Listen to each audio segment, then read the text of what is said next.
പിന്നെ ഇപ്പൊ ഒരുപാട് റെഡ് ഫ്ലാഗ്സ് ആണ് കൂടുതൽ എന്ന് പറഞ്ഞ് കേൾക്കാറുണ്ട്. അതിനെ പറ്റി ടീച്ചർക്ക് എന്താ തോന്നുന്നത്? ഈ റെഡ് ഫ്ലാഗ് ഗ്രീൻ ഫ്ലാഗ് എന്നൊക്കെ നമ്മളിപ്പോ അതിന് പേരിട്ട് വിളിക്കണതല്ലേ പണ്ടുകൊണ്ട് ഈ സാധനങ്ങളൊക്കെ.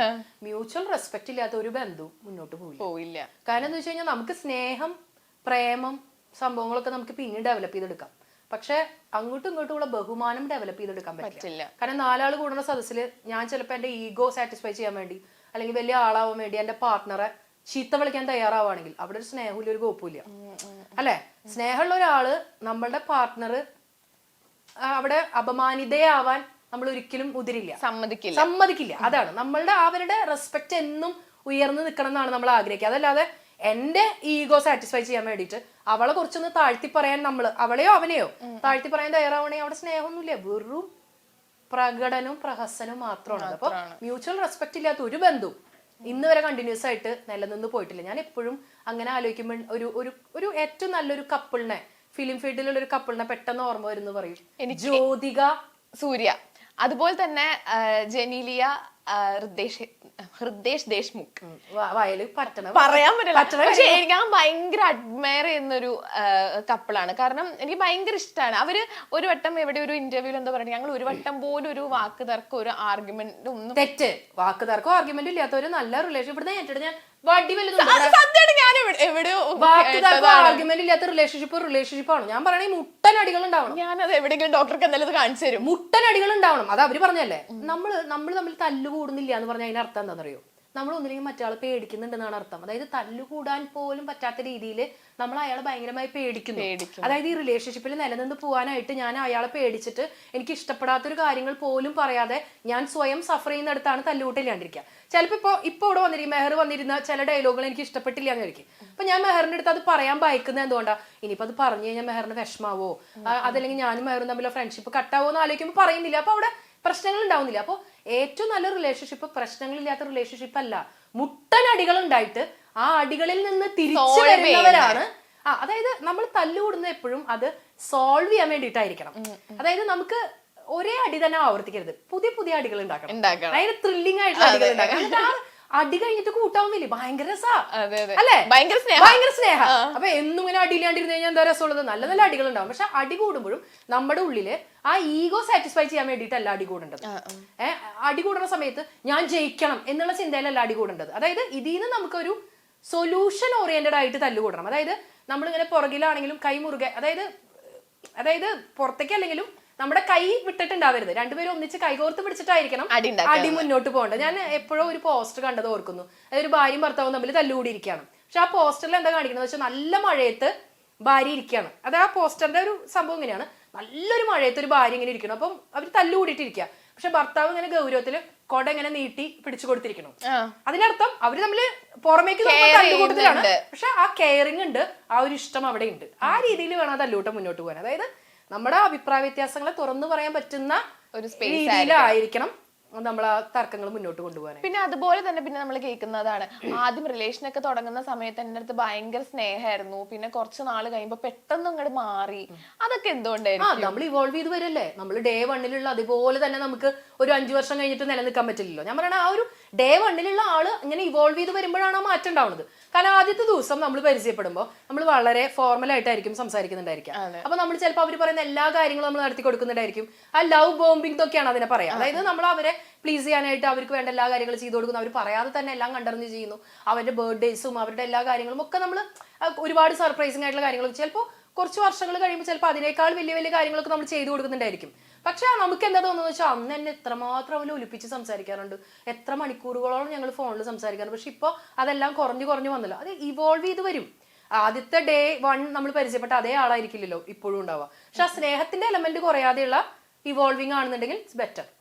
ഇപ്പൊ ഒരു റിലേഷൻഷിപ്പില് നമ്മളിപ്പോ ഒരു ഫിസിക്കലി ക്ലോസ് ആയി കഴിഞ്ഞു കഴിഞ്ഞാൽ റിലേഷൻഷിപ്പിൽ താല്പര്യം പോകുന്നു, അങ്ങനെയൊക്കെ ഒരുപാട് പേര് പറഞ്ഞു കേട്ടിട്ടുണ്ട്.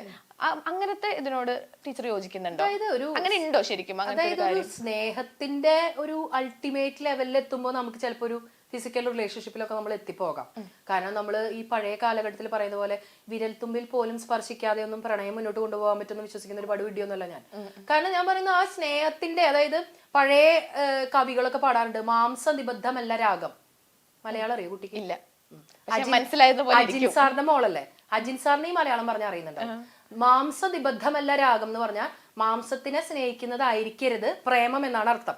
അതായത് ഇവര് പഴയ ആളുകളൊക്കെ പറയുന്നത് സ്നേഹം എന്ന് പറയുന്നത് അവളെ നമ്മളിങ്ങനെ സ്നേഹിച്ചുകൊണ്ടേയിരിക്കണം, കണ്ണിൽ നോക്കിക്കൊണ്ടിരിക്കണം, അവളെ ഇങ്ങനെ വേണമെങ്കിൽ ഒന്ന് മാറോട് അണയ്ക്കാം, കൂടി വന്ന നെറ്റിയിലൊന്ന് ചുംബിക്കാം, അവിടെ വരെയൊക്കെ സ്നേഹം എത്താൻ പാടുള്ളൂ എന്നാണ് പഴയ ആളുകൾ വിശ്വസിക്കുന്നത്. പക്ഷെ ഇപ്പോഴത്തെ ഒരു മോഡേൺ ട്രെൻഡില് നമ്മൾ അതും കടന്ന് ആ ഒരു പരിധിയൊക്കെ ബ്രേക്ക് ചെയ്ത് നമ്മൾ മുന്നോട്ട് പോകാം. പക്ഷെ ഒരു കാര്യം എപ്പോഴും ശ്രദ്ധിക്കുക, നമ്മൾ ഒരാളുടെ നമ്മുടെ ശരീരത്തിൽ ഒരാൾക്ക് അധികാരം സ്ഥാപിക്കാൻ നമ്മൾ അവസരം കൊടുക്കുമ്പോൾ അയാളെ നമ്മൾ പൂർണ്ണമായി മനസ്സിലാക്കി കഴിഞ്ഞിരിക്കണം. അതായത് ഇന്ന് കണ്ട് നാളെ പോയിട്ട് ഈ വേണ്ടാത്ത കാര്യങ്ങളിലേക്ക് പോകുന്നതിനെ കുറിച്ചല്ല ഞാൻ പറയുന്നത്. അതായത് ആ ഒരു ബന്ധം ഒരു കുറേ നാളുകൾ, കുറേ വർഷങ്ങൾ മുന്നോട്ട് പോകുമ്പോൾ നമുക്ക് തോന്നുകയാണ് ഈസ് ദ റൈറ്റ് പേഴ്സൺ എന്ന് നമുക്ക് തോന്നുന്ന ഒരു സമയത്ത് മാത്രമേ ഈ പറയുന്ന ഒരു ഫിസിക്കൽ ഇന്റിമസിയിലേക്കൊക്കെ നമ്മൾ കിടക്കാൻ പാടുള്ളൂ. അല്ലാണ്ട് ഇന്ന് കണ്ടു നാളെ ഓയോ റൂം എടുത്തു അവിടെ പോയി സ്റ്റേ ചെയ്തു അങ്ങനെയുള്ള സംഭവങ്ങളൊക്കെ എന്താണെന്നുള്ളത് നമുക്ക് ഊഹിച്ചു കഴിഞ്ഞാൽ അറിയാലോ. അതൊക്കെ വെറും. പക്ഷെ ഇപ്പം നമ്മൾ ഒരുപാട് ഹുക്കപ്സ് പിന്നെ വൺ നൈറ്റ് സ്റ്റാൻഡ് അങ്ങനത്തെ ഒരുപാട് കാര്യങ്ങളൊക്കെ കേൾക്കുന്നുണ്ടല്ലോ. ദിവസം നിലനിൽക്കുന്നതാ? ഇല്ല, അതൊന്നും അതിനകത്തൊരു ഇതുണ്ടാവില്ല.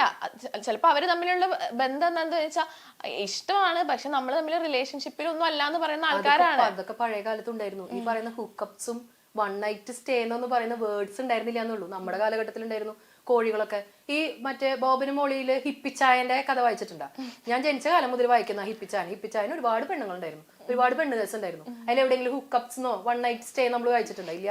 അങ്ങനത്തെ ഹിപ്പിച്ചായന്മാര് പഴയ കാലഘട്ടം മുതലേ ഉണ്ടായിരുന്നു. ഇന്നുണ്ട്, അന്നുണ്ട്, പണ്ടുണ്ട്, നാളെയുണ്ട്. നമ്മൾ ഇന്ന് അതിന് പേരിട്ട് വിളിക്കണമെന്ന് മാത്രം. നമുക്ക് സ്വന്തമായിട്ട് നമ്മുടെ മനസാക്ഷിക്ക് നിരക്കാത്ത കാര്യങ്ങള് എനിക്ക് പറ്റില്ല, ചിലപ്പോ മെഹറിനും പറ്റുന്നുണ്ടാവില്ല. പറ്റുന്ന ഒരുപാട് ആളുകളുണ്ടാവും, പറ്റണവർ ചെയ്യട്ടേന്നേ. 8ന്റെ പണി കിട്ടുമ്പോൾ അവർ പഠിക്കും. അതെ. പക്ഷെ അതിൽ പ്രശ്നം എന്താണെന്ന് അറിയോ? അവരല്ല പഠിക്കുക, മറ്റേ ആൾക്കാണ് കൂടുതൽ അഫക്റ്റ് ചെയ്യുക. കാരണം എപ്പോഴും ഏറ്റവും നല്ല പെൺപിള്ളേര് പോയി പെടുക ഇങ്ങനത്തെ ലോക്കൽ അലവലാതി ആൺപിള്ളേരുടെ അടുത്താണ്. ഏറ്റവും ഭംഗിയും വിദ്യാഭ്യാസമൊക്കെ ഉള്ള പെൺപിള്ളേര് പോയി പെടുക കുറെ ലോക്കൽസിന്റെ ഇടയിലാ. ലോക്കൽ എന്ന് ഞാൻ പറഞ്ഞത് പണം ഇല്ലാത്തതുകൊണ്ടല്ല കേട്ടാ. അലവലാദികളായിട്ടുള്ള ആൺപിള്ളേർക്ക് കിട്ടുന്ന, അലവലാദികൾ ഇൻ ദ സെൻസ് എല്ലാ തെണ്ടിത്തരത്തിനും നടക്കുന്ന ആൺപിള്ളേരുടെ അവരുടെ റിലേഷൻഷിപ്പിലുള്ള പെൺപിള്ളേരെ കണ്ടാൽ നമുക്ക് തോന്നും, അയ്യോ ഇത്ര ഭംഗിയുള്ള പെണ്ണ, ഇതാണോ അവന്റെ? അങ്ങനെ അത് എന്ത് സംഭവം എനിക്ക് മനസ്സിലാവും. എന്തായിരിക്കും കുളിക്കാണ്ട് നനയ്ക്കാണ്ടൊക്കെ നടക്കുന്ന ചെക്കന്മാരാണ് ഇപ്പോഴത്തെ പെൺപിള്ളേർക്ക് ഇഷ്ടം. ഇപ്പോഴത്തെ ഫാഷൻ ആയിരിക്കും, പറയാൻ പറ്റില്ല. അതെ. പിന്നെ അതുപോലെ തന്നെ നമ്മളിപ്പോ റിലേഷൻഷിപ്പിനെക്കാട്ടിലും കൂടുതൽ കണ്ടുവരുന്നതാണ് സിറ്റുവേഷൻഷിപ്പ്. അതായത് നമുക്ക് ഇവിടെ പോകുമ്പോ, അതായത് ഇപ്പൊ ഇവിടെ ഫ്ലോറിൽ വരുമ്പോ മെഹറിന് ഇവിടെ ഒരാള്, ഫ്ലോറിൽ നിന്ന് ഇറങ്ങുമ്പോ വേറൊരാള്, വണ്ടിയിൽ കയറുമ്പോ വേറെ, അതല്ലേ ഉദാഹരണ സഹിതം പറയുമ്പോ അതല്ലേ. വീടിന്റെ അടുത്തൊരാള്, കോളേജിൽ പഠിക്കാൻ പോകുമ്പോ ഒരാള്, അല്ലെ? ആ രീതിയിൽ അതാണ് സിറ്റുവേഷൻഷിപ്പ്. പറയൂ. പക്ഷെ നിങ്ങൾ പറയൂ, എന്താണ് സിറ്റുവേഷൻഷിപ്പ്? എനിക്ക് സിറ്റുവേഷൻ ഉണ്ടായിട്ടില്ല. എന്നാലും സ്വന്തം പ്രായത്തിലുള്ള കുട്ടികൾക്ക് ഒരുപാട് സിറ്റുവേഷൻഷിപ്പ് ഉണ്ടാവുമല്ലോ. ഇപ്പൊ എന്റെ പ്രായത്തിലുള്ള എന്താണ് സിറ്റുവേഷൻഷിപ്പ്? ആ ഒരു ബന്ധത്തിനെ പറ്റി അവർക്ക് പറയാൻ അറിയില്ല. അതാണ് മെയിൻ ആയിട്ട് എനിക്ക് മനസ്സിലായിടത്തോളം. സിറ്റുവേഷൻഷിപ്പ് എന്ന് പറഞ്ഞാൽ അവർക്കത് റിലേഷൻഷിപ്പ് ആണോ അല്ല, ഫ്രണ്ട്സ് ആണോ അല്ല, ഇതിന്റെ ഒരു ബെസ്റ്റിയുടെ ഒക്കെ തന്നെ ഒരു വേറെ വേർഷൻ. പക്ഷെ ഇതിന്റെ ഉള്ളിൽ എന്ന് വെച്ചാൽ സിറ്റുവേഷൻഷിപ്പിന്റെ ഉള്ളിൽ ഒരു ഫിസിക്കൽ ഇന്റിമസി ഉണ്ടെന്നുള്ളതാണ് വേറൊരു കാര്യം. എന്താ സംഭവം? ഈ സിറ്റുവേഷൻഷിപ്പിനെ വളരെ ലളിതമായിട്ട് നമുക്ക് പറയുകയാണെങ്കിൽ, ഇപ്പൊ മെഹർ ഇപ്പൊ ഇവിടെ ഇട്ടിരിക്കുന്ന ഈ വേഷം, ഈ വേഷത്തെ എന്നിട്ട് പറയാം കഫ്താനല്ലോ അല്ല, ഇത് ചുരിദാർ പാകിസ്ഥാനി. പാകിസ്ഥാനി. മെഹർ ഇപ്പൊ ഇവിടെ വന്നിരിക്കുന്നു, പാകിസ്ഥാനി ഡ്രസ് ഇട്ട് വന്നിരിക്കുന്നു. മെഹർ ഇപ്പൊ ഒരു കോൺവൊക്കേഷൻ സ്റ്റേജിൽ കയറുമ്പോൾ ഇടുന്ന ഡ്രസ്സ് വേറെ ആയിരിക്കും, ട്രിപ്പ് പോകുമ്പോൾ ഇടുന്ന ഡ്രസ്സ് വേറെ ആയിരിക്കും, നൈറ്റ് വെയർ ഇടുന്നത് വേറെ ആയിരിക്കും, ഫ്രണ്ട്സിന്റെ കൂടെ ചില്ല് ചെയ്യുമ്പോൾ ഇടുന്ന ഡ്രസ്സ് വേറെ ആയിരിക്കും. അങ്ങനെ ഓരോ സ്ഥലത്ത് നമ്മൾ പല പല സംഭവങ്ങളാണ് യൂസ് ചെയ്യുന്നത്. എന്താണ് ഇവിടെ ഇതാണ് മെഹറിന് കംഫർട്ട്, വീട്ടിൽ അതാണ് കംഫർട്ട്, ട്രിപ്പ് പോകുമ്പോൾ അതാണ് കംഫർട്ട്. അപ്പൊ അതായത് സിറ്റുവേഷൻ അനുസരിച്ച് മെഹർ പല പല ഡ്രസ്സുകൾ ഉപയോഗിക്കുന്നു. അത്രേ ഉള്ളൂ ഇത്. അതായത് എപ്പോഴും ഒരേ സാധനം തന്നെ ഉപയോഗിക്കുമ്പോൾ അവർ ഭയങ്കര ബോറടിയാണ്. അപ്പൊ അവർക്കും വേണ്ടേ ഒരു വ്യത്യസ്തത. അങ്ങനെ വ്യത്യസ്തത ആഗ്രഹിക്കുന്ന ആളുകളാണ് പല പല സംഭവങ്ങൾ ഉപയോഗിക്കുന്നത്. അപ്പൊ ഞാൻ പറയുന്നത് ഈ ഇത്തരം സിറ്റുവേഷൻഷിപ്പുമായി നടക്കുന്ന ആളുകളിൽ നമ്മൾ ചെന്ന് പെടാതിരുന്നാൽ മതിയെന്ന്. അവരെ നന്നാക്കാൻ നമുക്ക് പറ്റുമോ? ഇല്ല. അപ്പൊ നമ്മൾ ഏതെങ്കിലും ഒരു ബന്ധത്തില് ചെന്ന് പെടുമ്പോൾ നമ്മൾ അവരെ കുറിച്ച് പ്രോപ്പറായിട്ട് തന്നെ അന്വേഷണം. ഒരാളെ പെട്ടെന്ന് കണ്ടു, അപ്പൊ തന്നെ ഒരു ക്രഷ് തോന്നി, അപ്പൊ തന്നെ അത് ഇൻഫാക്ച്വേഷനായി, ഇൻഫാക്ച്വേഷൻ വളർന്ന് മനസ്സിനുള്ളിൽ മഞ്ഞ് പെയ്യുന്ന സുഖമൊന്നും വന്നു കഴിഞ്ഞാൽ ഇന്നത്തെ കാലത്ത് നടക്കില്ല. കാരണം ഇന്ന് പ്രത്യേകിച്ചും ഈ ഫോൺ ഉള്ളത് കൊണ്ട് നമുക്ക് ആരെ വേണമെങ്കിൽ വളരെ ഈസി ആയിട്ട് ചീറ്റ് ചെയ്യാൻ പറ്റും. പഴയ കാലഘട്ടത്തിൽ അതൊന്നും പറ്റില്ല.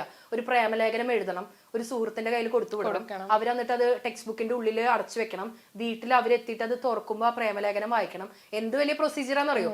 അതിന്റെ മറുപടി കിട്ടണമെന്നുണ്ടെങ്കിൽ പിന്നെ അടുത്ത ആഴ്ച അവർ ട്യൂഷൻ ക്ലാസ്സിൽ വരണം, ട്യൂഷൻ ക്ലാസ്സിൽ നോക്കി കണ്ണിൽ നോക്കണം. ഇപ്പൊ അങ്ങനെയൊന്നുമല്ല, ഒക്കെ ക്വിക്കല്ലേ. അപ്പൊ ആ ചീറ്റിങ്ങും വളരെ ഫാസ്റ്റ് ആയിരിക്കും. അപ്പൊ ആ രീതിയിൽ നമ്മള് ഡിസിഷൻ എടുക്കുമ്പോൾ ഒന്ന് പ്രോപ്പർ ആയിട്ട് എടുത്തു കഴിഞ്ഞാൽ ഇതിന്നൊക്കെ ഒരു പരിധി വരെയൊക്കെ. പിന്നെ നമ്മൾ വീഴാനുള്ളതാണെങ്കിൽ നമ്മൾ വീണിരിക്കും, വരാനുള്ളതാണെങ്കിൽ വന്നിരിക്കും. വണ്ടി വിളിച്ചിട്ടാ ട്രെയിൻ പിടിച്ചിട്ടൊക്കെ വരാളത് വരും. ഇപ്പൊ നമ്മള് നോക്കുവാണെങ്കിൽ മാരേജസ് ഒക്കെ ഫെയിലിയർ ആണ്. ലവ് മാരേജ് ആയിക്കോട്ടെ, ലവ് മാരേജിനാണ് ഇപ്പൊ നമുക്ക് കുറച്ച് നാള് ആളെ അറിയാം, അറിഞ്ഞിട്ട് നമ്മള് കല്യാണം കഴിച്ചിട്ടാണെങ്കിലും അതും ഫെയിലിയർ ആവുന്നുണ്ട്. എന്ന് വെച്ചാൽ ഇപ്പൊ കുറെ നാള് പരിചയമുള്ള ആളായിക്കോട്ടെ, ഇപ്പൊ ഒരു 10 വർഷം റിലേഷനിലായിരുന്നിട്ട് കല്യാണം കഴിച്ചവര് വരെ ഡിവോഴ്സ് ആയിട്ടുള്ളവരെ എനിക്കറിയാം. പക്ഷെ ഇപ്പൊ ഈ അറേഞ്ച് മാരേജ് ഒക്കെ നോക്കുകയാണെങ്കിൽ 2 ആഴ്ചയിൽ പെട്ടെന്ന് ഒന്ന് മിഠായി കൊടുക്കണു, എൻഗേജ്മെന്റ് ആക്കണു, 1 മാസത്തിൽ കല്യാണം. അപ്പൊ ശരിക്കും ഇതിന്റെ ഒരു സംഭവം എന്താണ്? മാരേജ് ലവ് മാരേജ് ആണോ അറേഞ്ച് മാരേജ് ആണോ, ഏതാ നല്ലതെന്നാണ്? ഞാൻ പറയുകയാണെങ്കിൽ മാരേജ് എന്ന് പറയുന്നത് നമുക്കൊരു റൈറ്റ് പേഴ്സണെ കണ്ടെത്തിയാൽ മാത്രം ചെയ്യേണ്ട ഒരു സംഭവമാണ്. അല്ലെങ്കിൽ മാരേജ് എന്ന് പറയുന്ന നിർബന്ധമേ ഇല്ല എന്നാണ് ഞാൻ വിശ്വസിക്കുന്നത്. എന്തിട്ട് ലവ്, എന്തിട്ട് അറേഞ്ച്ഡ്, നമുക്ക് ആ ഒരു പേഴ്സൺ ഒരു റൈറ്റ് പേഴ്സൺ ആണെന്ന് അയാള് തോന്നുന്ന ഒരു ഡേ വന്നാൽ മാത്രമേ കല്യാണത്തെ കുറിച്ച് നമ്മൾ ചിന്തിക്കാൻ പാടുള്ളൂ. അല്ലാന്നുണ്ടെങ്കിൽ നിങ്ങൾ സിംഗിൾ ആയിട്ട് നടന്നോ, കല്യാണം കഴിച്ചില്ലെന്ന് വെച്ചാൽ ആരെങ്കിലും നിങ്ങളെ മറ്റേ മരത്തുമ്പോ കെട്ടിട്ട് തല്ലുവോ? നമ്മുടെ വീട്ടുകാർ ചിലപ്പോൾ 4 ദിവസം പറയായിരിക്കും, അല്ലെങ്കിൽ നാട്ടുകാർ കുറച്ച് ദിവസം പറയായിരിക്കും. നമുക്കൊരു റൈറ്റ് പേഴ്സൺ ആണെന്ന് തോന്നാത്ത ഒരാളുടെ കൂടെ നമുക്ക് അധികം കാലം നിന്ന് പോകാൻ പറ്റില്ലാന്ന്. ഇപ്പൊ ഈ പറഞ്ഞ ഈ സ്റ്റാറ്റിസ്റ്റിക്സ് പറഞ്ഞല്ലോ, ഇപ്പൊ കൂടുതലാണ്, പണ്ട് കുറവാണ്. പണ്ട് എന്ന് പറഞ്ഞാൽ അവർ കുറെയൊക്കെ സഫർ ചെയ്ത് നിന്നിട്ടുണ്ടായിരിക്കും. കാരണം അന്നത്തെ ഒരു ജീവിത സാഹചര്യം എന്ന് പറഞ്ഞാൽ ഡിവോഴ്സിന്റെ എണ്ണം ഒന്നും അധികം ഉണ്ടാവില്ല. കാരണം ആളുകൾ അതിനെ കാണുന്നത് തന്നെ വളരെ മോശമായിട്ടായിരുന്നു. ഇന്നിപ്പോ അങ്ങനെയല്ല, ഡിവോഴ്സ് ചെയ്യുന്നു, സെപ്പറേറ്റഡ് ആവുന്നു, വേറെ ഫ്ലാറ്റ് എടുത്ത് താമസിക്കുന്നു, സിംഗിൾ പാരന്റിംഗ് എന്നൊക്കെ പറയുന്നത് വളരെ, അതായത് ഇപ്പൊ സമൂഹം മാറും, നമ്മൾ അതിനനുസരിച്ച് മാറിപ്പോകുന്നു. അല്ല, ഇപ്പൊ കുറച്ച് നേരത്തെ പറഞ്ഞില്ലേ ഈ ചായ കുടിക്കണ കഥ, ആ ചായ കുടിക്കണ കഥയെ നമുക്ക് മാറ്റം വരണമെന്ന് നമുക്ക് എന്ത് ചെയ്യാൻ പറ്റും? ഞാൻ പറയാണെന്ന് ഇപ്പൊ എന്റെ മോളുടെ അടുത്തൊക്കെ ഞാൻ പറയാറുണ്ട്, അവൾക്ക് 21 വയസ്സാണ്, അവളോട് ഞാൻ പറയാറുണ്ട് പെട്ടെന്ന് ഓടിപ്പോയി കല്യാണം കഴിക്കണതിനെ കുറിച്ച് മോള് ചിന്തിക്കേണ്ട, കല്യാണം താല്പര്യമില്ല. പക്ഷെ ഞാൻ അവളോട് പറയാം അങ്ങനെയല്ല വേണ്ടത്. ഒരാളെ ഇഷ്ടപ്പെട്ട് കഴിഞ്ഞിട്ട് നമുക്ക് അയാളുടെ കൂടെ കുറച്ച് കാലം, അതായത് ഒരു എന്താ പറയാ ലിവിങ് ടുഗദർ എന്ന് പറഞ്ഞിട്ട് ഒരു ഫ്ലാറ്റ് എടുത്ത് താമസിക്കാനല്ല ഞാൻ പറയണേ, എങ്കിലും അയാളുടെ കൂടെ കുറച്ച് കാലം ഒന്ന് സ്പെൻഡ് ചെയ്യുമ്പോൾ അയാൾ എന്താ നമുക്കൊന്ന് മനസ്സിലാക്കാൻ പറ്റണം. എത്ര കാലം നടന്നാലും ചില ആളുകളുടെ ഒന്ന് ഉള്ളിലിരിപ്പൊന്നും നമുക്ക് അറിയാൻ പറ്റില്ല. എന്നാലും ഒന്നും അറിയാതെ ഒരു പടുകുഴിയിലേക്ക് പോയി ചാടുന്നതിനേക്കാളും ഭേദമല്ലേ അത്? ടീച്ചർ ഞരമ്പ് രോഗം അതിപ്പോഴും ഞരമ്പ് രോഗം തന്നെയല്ലേ? പേരെങ്ങാനും മാറ്റിയിട്ടുണ്ടോ? മാറ്റിയിട്ടില്ലല്ലോ, സംഭവം തന്നെ. കാര്യം മനസ്സിലായില്ലേ? ഏറ്റവും കൂടുതൽ അത് ഏതൊരു പ്രായക്കാരിലായിരിക്കും അത് ഏറ്റവും കൂടുതൽ എന്ന് തോന്നി? 40 കഴിഞ്ഞവരില്. കാരണം ഞാൻ ഒരു തവണ ബസ്സിൽ യാത്ര ചെയ്യും, ഒരു 4-5 വർഷം മുന്നെയാണ്. അപ്പൊ ഞാനിങ്ങനെ ബസ്സിൽ ഇങ്ങനെ ഇരിക്കുകയാണ്. അപ്പം എന്റെ ഇപ്പുറത്തുള്ള സീറ്റിനും ഫ്രീ ആണ്, പിന്നെ ബാക്കിലൊരു സീറ്റും ഫ്രീ ആണ്. അപ്പൊ ഒരു ചേട്ടനാണെങ്കിൽ ഒരു എങ്ങനെ പോയാലും ഒരു 55-60 വയസ്സ് കാണും. ഫ്രസ്ട്രേഷൻ ആണ്. ഇയാളാണെങ്കിൽ എനിക്ക് ഇയാൾ കണ്ടിട്ട് സത്യം പറഞ്ഞാൽ ആദ്യം പാവ തോന്നി. ഇയാൾ ഇങ്ങനെ നിൽക്കുന്ന കാണുന്നു. അപ്പം ഞാൻ നോക്കുമ്പോൾ ഒരു വലിയ ബാഗൊക്കെ ഉണ്ട്, പാവം തോന്നാം. അപ്പൊ ഈ പുള്ളി എന്റെ അടുത്ത് വന്നിരുന്നു. ഞാൻ ചോദിച്ചു പാവല്ലേ, ഇരുന്നോട്ടെ, സാരമില്ല എന്ന് വിചാരിച്ചു. അപ്പൊ നമുക്ക് മനഃപൂർവ്വം നമ്മുടെ മേത്തേക്ക് ഇങ്ങനെ മനസ്സിലാവും. പിന്നെ ഇയാൾ എന്റെ അടുത്തേക്ക് എനിക്കാണെങ്കിൽ ഞാൻ പറഞ്ഞു ചേട്ടാ മര്യാദക്ക് ഇവിടെ നിന്ന് എണീച്ചോ, അല്ലെങ്കിൽ ഇവിടെ കിടന്ന് ഒച്ചപ്പാടുണ്ടാക്കുമെന്ന് പറഞ്ഞു. പിന്നെ എനിക്കറിയില്ല അയാൾ ഏത് സ്റ്റോപ്പിൽ ഇറങ്ങിയെന്ന് എനിക്കറിയില്ല. ലൈംഗിക ദാരിദ്ര്യം അതാണ് അതിന് പറ്റിയ വാക്ക്. കാരണം എന്താ വെച്ചാൽ അവർക്ക് അതാത് സമയങ്ങളിൽ കിട്ടേണ്ടതായ കാര്യങ്ങൾ കിട്ടിയിട്ടില്ല. അപ്പൊ ഒരു 40 വയസ്സ് 45 വയസ്സ് കഴിയുമ്പോൾ എവിടെ നിന്നില്ലാത്തൊരു ധൈര്യം അവർക്ക് വരികയാണ്. ആണുങ്ങൾക്കും പെണ്ണുങ്ങൾക്കും ഉണ്ട് കേട്ടോ, അത് 2 കൂട്ടർക്കും ഉണ്ട്. അത് അവർക്ക് ഈ 45 വയസ്സ് കഴിയുമ്പോൾ നമുക്ക് ഏകദേശം മനസ്സിലായി ലൈഫിന്റെ ഒരു ക്ലൈമാക്സ് ഒക്കെ. ഇനിയിപ്പോ എന്തായാലും പ്രത്യേകിച്ച് നമ്മൾ ആരും ജഡ്ജ് ചെയ്യാനൊന്നും വരുന്നില്ലല്ലോ. അതാണ് എപ്പോഴും 40 കഴിഞ്ഞ സ്ത്രീ ഒരു പരിചയമില്ലാത്തൊരു സ്ത്രീയുടെ അടുത്ത് എങ്ങനെ പരിചയമുള്ള സ്ത്രീനെ ചെയ്ത് കഴിഞ്ഞിട്ടുണ്ടെങ്കിൽ പ്രശ്നമാണല്ലോ, നാട്ടുകാർ അറിയില്ലേ. പരിചയമില്ലാത്ത സ്ത്രീകളുടെ അടുത്തല്ലേ ചെയ്യാൻ പറ്റുള്ളൂ. പരിചയമില്ലാത്ത ആളുകളുടെ അടുത്ത് ചെയ്യാനാണ് അവർക്ക് എളുപ്പം. പരിചയമുള്ളവരുടെ അടുത്ത് ചെയ്ത് കഴിഞ്ഞാൽ അവരുടെ വീട്ടുകാരും അപ്പുറത്തുള്ളവരൊക്കെ അറിയും. പരിചയമില്ലാത്തവരാകുമ്പോൾ അവർക്ക് എളുപ്പമാണല്ലോ. അതിനുവേണ്ടി ചിലപ്പോൾ അവര് ബസ്സിൽ യാത്ര ചെയ്ത് കിലോമീറ്ററുകൾ യാത്ര ചെയ്യുന്നുണ്ടാവും ചിലപ്പോൾ ബസ്സിൽ ഇങ്ങനെയൊക്കെ ചെയ്യാനായിട്ട്. അത് ലൈംഗിക വൈകൃതമാണ്, നമുക്കൊന്നും ചെയ്യാൻ പറ്റില്ല. എന്ത് ചെയ്യാൻ പറ്റും? അത് ഭയങ്കര വിഷമമായിട്ടുണ്ടാവില്ല. ഞാനിങ്ങനെ ഭയങ്കര ഒരു ട്രോമറ്റൈസിങ് അവസ്ഥയിലേക്ക് പോയി. കാരണം ഞാനിങ്ങനെ ആദ്യമായിട്ടാണ് ഞാൻ അയാളെ, പക്ഷെ അവരെ നമ്മൾ ഒരു ഒറ്റ ഓളിട്ട് കഴിഞ്ഞാൽ അവര് പൂട്ടാ. അതിനുള്ള ചേട്ടൻ ഇവിടെ ഇപ്പൊ എണീച്ചില്ലെങ്കിൽ വണ്ടി കിടന്ന് ഒച്ചപ്പാട്. അതൊന്നും വേണ്ടി ഒന്നുമില്ല, അതിന് മുമ്പേ പോയില്ല. എനിക്കറിയില്ല പുള്ളി അവിടെ നിന്ന് എണീക്കണം കണ്ടു, പിന്നെ പുള്ളിനെ കണ്ടു. അപ്പം ടീച്ചർ ആണെങ്കിലും മുന്നൊരു ഇന്റർവ്യൂല് പറഞ്ഞിട്ടുണ്ടായിരുന്നു അവിഹിതം ഇസ് ഫൈൻ, അവിഹിതം എന്റർടൈൻമെന്റ് ആണെന്നൊക്കെ. പക്ഷെ അവിഹിതം കാരണം ലൈഫ് പോയിട്ടുള്ള ഒരുപാട് പേരെ നമ്മൾ ചുറ്റും കാണുന്നില്ലേ? അതിന് ഞാൻ ആ ഇന്റർവ്യൂല് പറഞ്ഞ ഒരു പാർട്ട് മാത്രമാണ് ആളുകൾ എടുത്തിട്ട് ആഘോഷിച്ചത്. അതിന് തൊട്ട് മുൻപ് ഒരുപാട് കാര്യങ്ങൾ ഞാൻ പറഞ്ഞിട്ടുണ്ട്. അതായത് അവിഹിതം എന്ന് പറയുന്നത് ഞാൻ എല്ലാവരോടും പോയി അവിഹിതത്തിൽ ഏർപ്പെടണം എന്നല്ല പറഞ്ഞത്. ചില വീടുകളിലൊക്കെ ഭർത്താവിന്റെ അടി ചവിട്ടും കുത്തും സഹിക്കാൻ പറ്റാണ്ട് ചില പെണ്ണുങ്ങൾ തന്നെ ആലോചിച്ച് കരഞ്ഞ് കാലത്തൊട്ട് അന്ത്യമാവണവരെ കരയാ. ഭർത്താവ് ജോലി കഴിഞ്ഞ് വരാ, അവളെ നോക്കുന്നില്ല, അയാൾ തോന്നിയ പോലെ ജീവിക്കുക. അങ്ങനെ അത് വീടിന്റെ ഉള്ളിൽ വല്ലാത്ത സഫോക്കേഷൻ അനുഭവിക്കുന്ന ചില സ്ത്രീകൾ, പുരുഷനും ആയിരിക്കാം. അതായത് നമ്മുടെ പാർട്ട്ണറെ കൊണ്ട് നമുക്ക് വേണ്ടുന്നതായിട്ടുള്ള, അതായത് ഒരു വിവാഹിതത്തിൽ ആവശ്യമായ ഒരു കാര്യങ്ങളും കിട്ടാതെ വീടിനുള്ളിൽ അകപ്പെട്ട് വിഷമിച്ച് ഇത് തന്നെ ആലോചിച്ച് കരഞ്ഞ് അവസാനം സൂയിസൈഡൽ ടെൻഡൻസിയിലേക്ക് വരെ എത്തുന്ന പാവപ്പെട്ട ആളുകളോടാണ് ഞാൻ പറഞ്ഞത് അയാളെ മാത്രം ആലോചിച്ചിരിക്കേണ്ട, നിങ്ങൾ വല്ല വിഹിതത്തിന് പൊക്കോടാൻ. അതായത് നമ്മളെപ്പോഴും ഒരാളിൽ മാത്രം ആശ്രയിച്ച് ഒരാളെ മാത്രം ചിന്തിച്ച് അയാളെ മാത്രം സ്നേഹിച്ച് നമ്മളിങ്ങനെ ഇരിക്കുമ്പോൾ അവർക്ക് നമ്മളൊരു വിലയും ഇല്ലെങ്കിൽ കുറെ എഫേർട്ട് ഇട്ട് നോക്കുക. അതായത് നമ്മൾ പറയില്ലേ ചൊല്ലിക്കൊട് തല്ലിക്കൊട് തള്ളിക്കള, ആദ്യം നല്ല രീതിയിൽ പറഞ്ഞു നോക്കാം.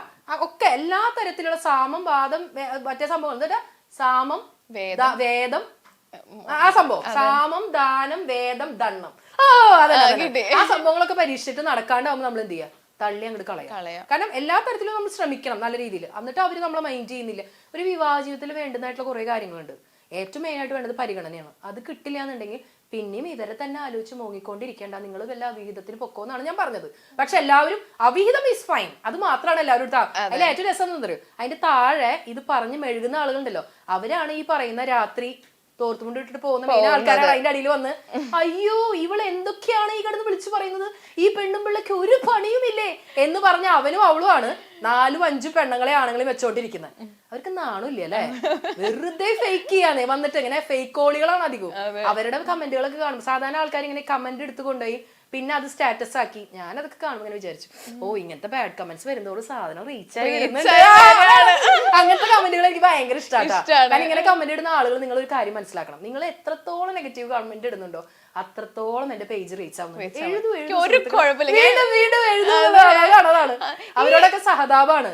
കാരണം അവരവരുടെ കഴുത കാമം കരഞ്ഞു തീർക്കുന്നതാണ് പഴയ ആളുകൾ പറഞ്ഞിട്ടുള്ളത്. നിങ്ങൾ ഇങ്ങനെ കരഞ്ഞ് അതിന്റെ അടിയിൽ വന്ന് കരയിട്ടോ, നല്ല നല്ല രീതിയിൽ കരയേ.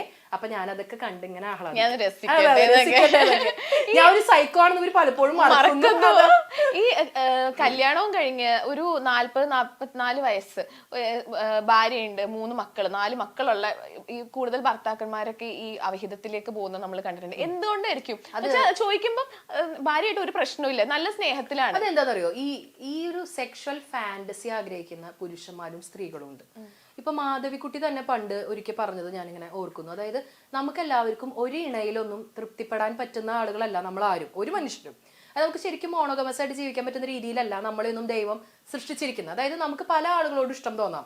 അതായത് അത് ആ ഇഷ്ടം പലപ്പോഴും തുറന്ന് പറയാനുള്ള ധൈര്യം നമുക്ക് ഉണ്ടാവില്ല. ഇപ്പൊ എനിക്ക് തന്നെ പല ആളുകളോട് ഇഷ്ടം തോന്നാറുണ്ട്. അതായത് ഇപ്പൊ എല്ലാവർക്കും തോന്നും. പക്ഷെ അതിങ്ങനെ വന്നിരുന്ന് പറയണമെങ്കിൽ ഒരു ആംബിയർ വേണം.